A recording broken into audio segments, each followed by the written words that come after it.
नमस्कार शिक्षक व शिक्षकेतर कर्मचारी मित्रांनो, आज आपण दैनिक पुढारीच्या कोल्हापूर आवृत्तीमध्ये 27/8/2024 रोजी आलेली बातमी पाहणार आहे. अनुदानित शिक्षकांच्या उपोषणास सुरुवात. आंदोलनाचा 26वा दिवस. सरकारकडून अद्यापही दखल नाही.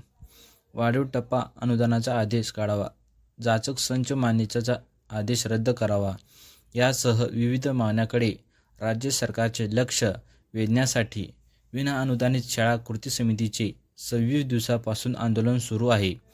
विनाअनुदानित शिक्षकांनी सोमवारपासून बेमुदत उपोषण आंदोलन सुरू केले आहे. आता कोणते आंदोलन करावे म्हणजे तुम्हाला जाईल, असा सवाल शिक्षकांनी सरकारला केला आहे. कोल्हापूर विभागीय शिक्षण उपसंचालक कार्यालयाच्या परिसरात राज्य कायम विनाअनुदानित शाळा कृती समितीतर्फे धरणे आंदोलन सुरू आहे. रोज वेगवेगळ्या प्रकारची आंदोलने सुरू करून शासनाचे लक्ष वेधण्याचा प्रयत्न केला, परंतु आंदोलन शासनाने बेदखल केले आहे.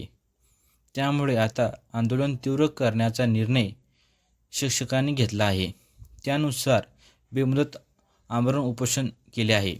जोपर्यंत न्याय मिळणार नाही तोपर्यंत आंदोलन सुरू राहील, असे जिल्हाध्यक्ष शिवानी कुलकर्णी यांनी सांगितले आहे. खंडेराव जगदाळे, संदीप भोरे, गुफरान पटेल, मुजमिल पटेल, नेहा भुसारी उपोषणाला बसले आहेत.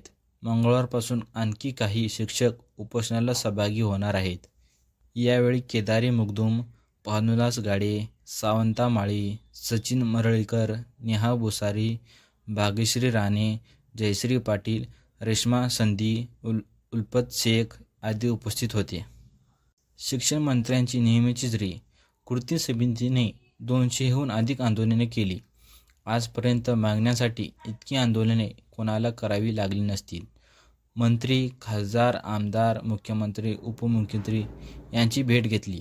शिक्षण मंत्र्यांचे नेहमीचे उत्तर असते की अर्थ विभागाने त्रुटी काढलेल्या आहेत, त्याची पूर्तता करून शिक्षकांना न्याय देण्यात येईल. शिक्षण मंत्री नेहमीचीच री ओढत असल्याने शिक्षकांमध्ये संतापाची भावना आहे.